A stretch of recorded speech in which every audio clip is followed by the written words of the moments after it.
आज हम लोग क्लास 10 के कुछ इंपॉर्टेंट क्वेश्चन करने वाले हैं जो कि ऑब्जेक्टिव में आने की बहुत ज़्यादा चांसेस है। जैसे आपका यहाँ पे दिया हुआ है,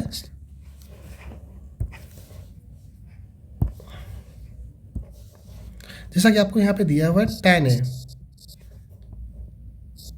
a इज इक्वल टू दिया हुआ है 4/3। आपको पता है कि ट्रिग्नोमेट्रिक रेशियो हमेशा राइट एंगल ट्राइंगल में ही डिफाइंड होता है। तो यहाँ पे मान लीजिए एक्यूट एंगल है, तो इसके रिस्पेक्ट में ये आपका परपेंडिकुलर हुआ, ये आपका बेस है, ये आपका हाइपोटेनियस है। तो यहाँ पे tan a ये आपका परपेंडिकुलर हो गया, ये आपका बेस हो जाएगा। तो हाइपोटेनियस निकालने का फार्मूला क्या होता है, √p² प्लस b²। तो h इक्वल टू क्या हो जाएगा, √4d² प्लस 3d²। तो आपका यहाँ पे आ जाएगा 16 + 9 √। तो ये हो जाएगा √25। तो आंसर हो जाएगा 5 हाइपोटेनियस।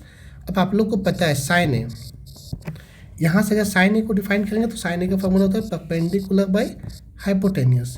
तो परपेंडिकुलर और हाइपोटेनियस, परपेंडिकुलर का वैल्यू कितना दिया हुआ है 4 और हाइपोटेनियस का वैल्यू है 5। This is your answer. Similarly हम लोग नेक्स्ट क्वेश्चन करने वाले हैं। यहाँ पे देख लीजिए आप लोग, कॉट थीटा का वैल्यू दिया हुआ है 1/√3 कॉट थीटा का। तो फिर से आप यहाँ से एक ट्राइंगल बना लीजिए, राइट एंगल ट्राइंगल, और ये मान लीजिए एक्यूट एंगल थीटा है। अब इस थीटा के रिस्पेक्ट में कॉट थीटा का फार्मूला क्या होता है, बेस बाय परपेंडिकुलर। तो इस थीटा के रिस्पेक्ट में ये आपका बेस हो जाएगा और ये आपका परपेंडिकुलर हो जाएगा। तो आपको यहाँ से भी सबसे पहले हाइपोटेनियस निकालना पड़ेगा। हाइपोटेनियस निकाल दीजिए, तो √p² प्लस b²। तो मैं p² डायरेक्टली करता हूँ, √3 का स्क्वायर 3 हो जाएगा, प्लस 1 का स्क्वायर 1 हो जाएगा। तो यहाँ पे आ जाएगा 4, इसका स्क्वायर रूट हो जाएगा 2। तो हाइपोटेनियस आ गया 2। अदरवाइज आप लोग चाहते तो इसको एक और मेथड से भी कर सकते हो, इतना नहीं करना है। तो आप लोग देख लीजिए, कॉट थीटा का वैल्यू 1/√3 है। तो कॉट थीटा का वैल्यू 1/√3 कितने में होता है, cot theta is equal to, एक कॉट कितने का वैल्यू होता है 60 का, π/3। तो ये कॉट से कॉट कट जाएगा, तो थीटा का वैल्यू 60 डिग्री आप लिख सकते हो। अब कॉट 60 आ गया, यहाँ पे पुट कर दीजिए, देखो सेक स्क्वायर 6,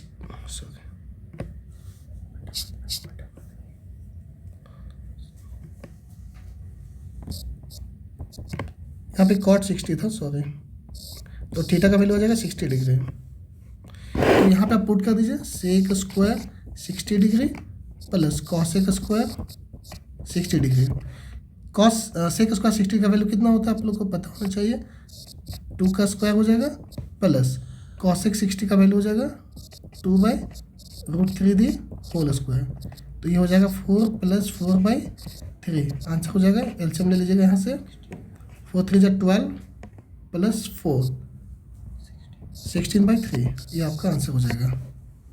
तो 16/3 ऑप्शन डी हो जाएगा यहाँ से, क्योंकि इसको हम लोग लिख सकते हैं 5 1/3 आंसर। ठीक है, इस मेथड को भी कर सकते हैं। अगर आप लोग ये वाला मेथड नहीं करना चाहते, अगर इस मेथड को नहीं फॉलो करना मत कीजिए, आप लोग डायरेक्टली यहाँ से ये मेथड को फॉलो कर सकते हैं। देखिए सिमिलरली क्वेश्चन ऐसा है, ये लॉन्ग में भी आता है कभी कभी। यहाँ पे दिया sin a - 2 sin क्यूब है, sin a - 2 sin क्यूब है, डिवाइडेड बाय दिया हुआ आपका 2 cos क्यूब है माइनस कॉस है। एकदम सिंपल सा क्वेश्चन है। इन दोनों में न्यूमरेटर में देखिए कुछ कॉमन आएगा, डिनोमिनेटर में भी कुछ कॉमन आएगा। अब ऊपर से साइन है या 2 cos क्यूब है दिया हुआ है, तो ऊपर से साइन ए कॉमन ले लीजिए। साइन ए कॉमन आएगा तो 1 - 2 sin square A divided by, नीचे से कॉस ए कॉमन आएगा,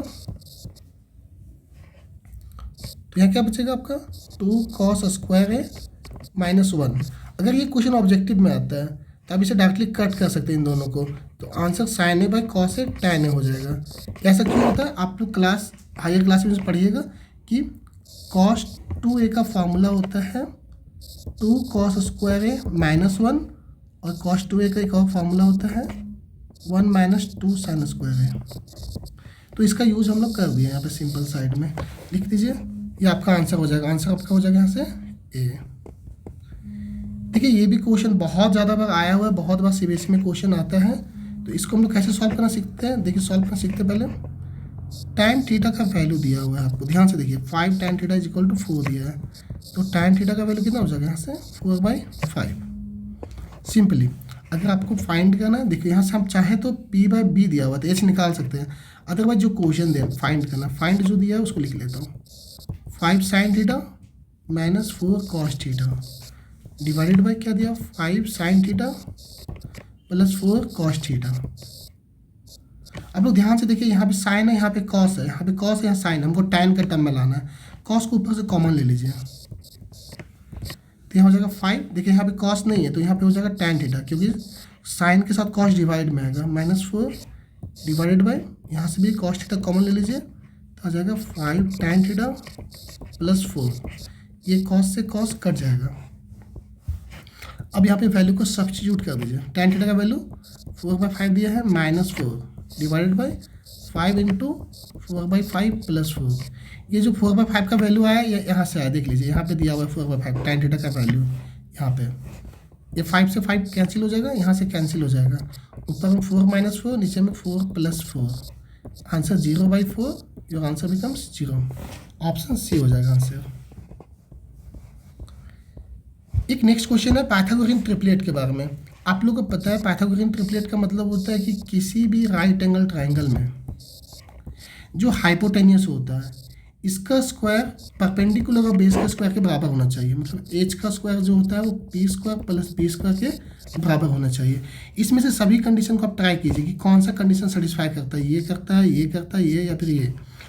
एक बात ध्यान दीजिएगा, जो सबसे बड़ा होता है उसको हाइपोटेन्यूस कंसीडर करते हैं। जिसमें भी आप कंसीडर कीजिएगा सबसे पहले ऐसे ट्राई कर लीजिएगा, इसमें हाइपोटेन्यूस, ये सभी हाइपोटेन्यूस है। और परपेंडिकुलर का बेस को आप चेंज कर सकते हो, उससे कोई दिक्कत नहीं होने वाला है। तो आप इसमें से ट्राई कर लीजिए कौन सा है। तो आपको ये वाला फार्मूला को सिर्फ सिंपली अप्लाई कर देना है, h² = p² + b²। या फिर आप लोग जानते होंगे पाइथागोरियन ट्रिपलेट का भी एक फार्मूला होता है 2m m² - 1 m² + 1। आप इसके हेल्प से भी सॉल्व कर सकते हैं। ठीक है, नेक्स्ट क्वेश्चन पर हो जाते हैं। यहाँ पे भी एकदम same question, which of the following can forms the sides of A right angle triangle.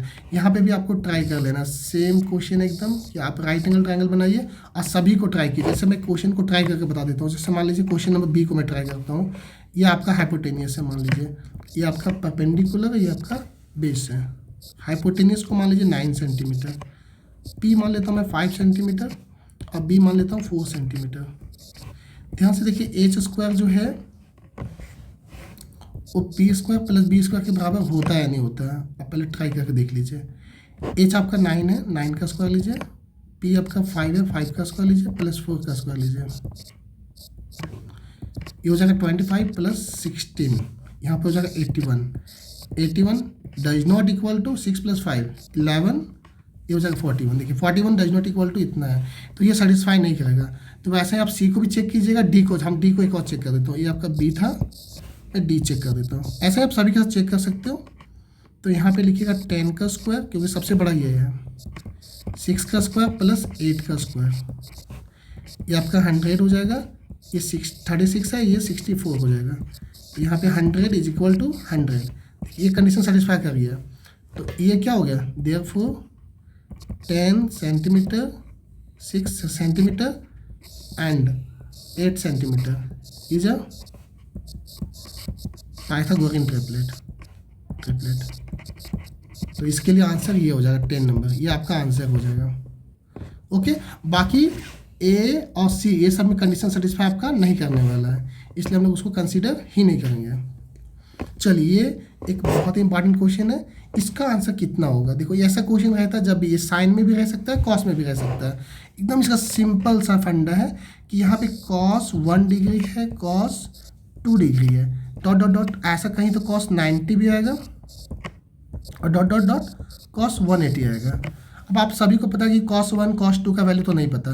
चलिए, इसका जो भी वैल्यू होगा हमको उससे कोई मतलब नहीं है, कुछ भी वैल्यू आएगा, लेकिन cos 90 का वैल्यू तो आप लोगों को पता है 0 होता है, और इसका वैल्यू -1 होता है। अब कितना भी वैल्यू आएगा, अगर हम लोग 0 से किसी को मल्टीप्लाई करेंगे तो आंसर क्या हो जाएगा, सिंपली 0।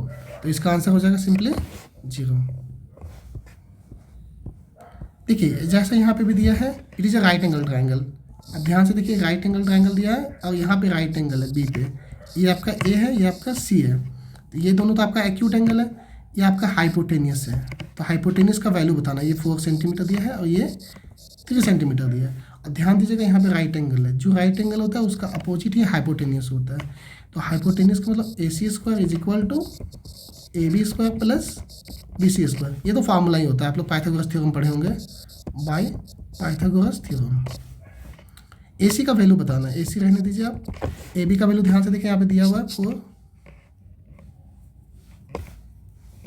ये 4 दिया हुआ है, ये 3 सेंटीमीटर दिया हुआ है। यहाँ पे पुट कर दीजिए 4 का स्क्वायर प्लस 3 का स्क्वायर, ये आपका आ जाएगा 16 प्लस 9, ये आ जाएगा आपका 25। तो AC का वैल्यू √25 आपको कितना आ जाएगा 5 सेंटीमीटर, ये आपका आंसर हो जाएगा। एकदम सिंपल है। चलिए इतना सारा वीडियो मैंने करवाया, अगर और भी ऐसा वीडियो आपको चाहिए तो चैनल को सब्सक्राइब कीजिए और वीडियो को लाइक कर दीजिए। Thank you.